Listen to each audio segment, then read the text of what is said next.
Hi there, I'm Pastor Brian, and it's time for Questions from Kids. Charlie from Albany, Georgia asks, Why do we have bad days? Oh, Charlie, we all have bad days. That is the reality of life. This is a great question that I think is really going to be helpful for a lot of people. So the short answer is this: we have bad days because we live in a fallen world. God's design was for there to be no bad days. If you think back in creation, Genesis 1 and 2, there were no bad days that were orchestrated for Adam and Eve.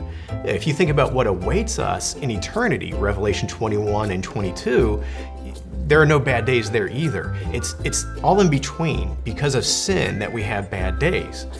And it's this way. So sometimes I have a bad day because I'm just not walking with Christ and I'm sinning. And that's gonna be a problem, right? And I'm gonna have a hard, difficult, bad day because of my own sin. There are other days that I might be having a bad day because of the sin of others. Maybe somebody's wronged me, and that's hard, hurt my heart. And so it's hard to have those kind of days. Other days, it's just the situation in life. I'm gonna be sitting in a lot of traffic. That's a bad day.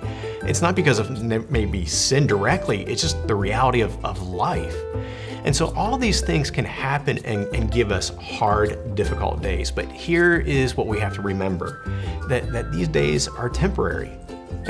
God has given us this great gift called sleep, hasn't He?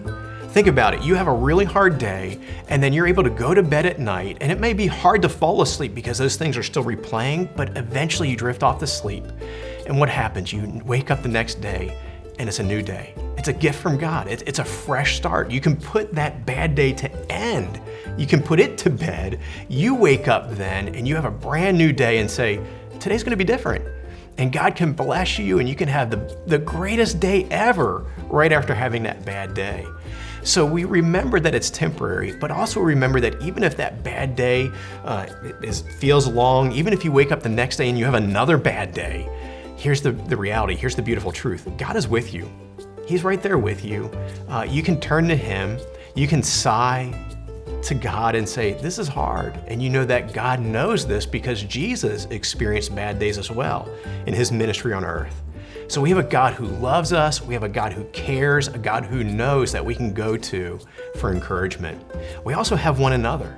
When you're having a bad day, God has given us this gift in one another that you can go to parents or a friend or a teacher and just share and be encouraged by one another and be encouraged to hang in there, to get through it as God is with you. We have one another to love us through it as well. So here's a question for you. How can you encourage someone who is having a bad day?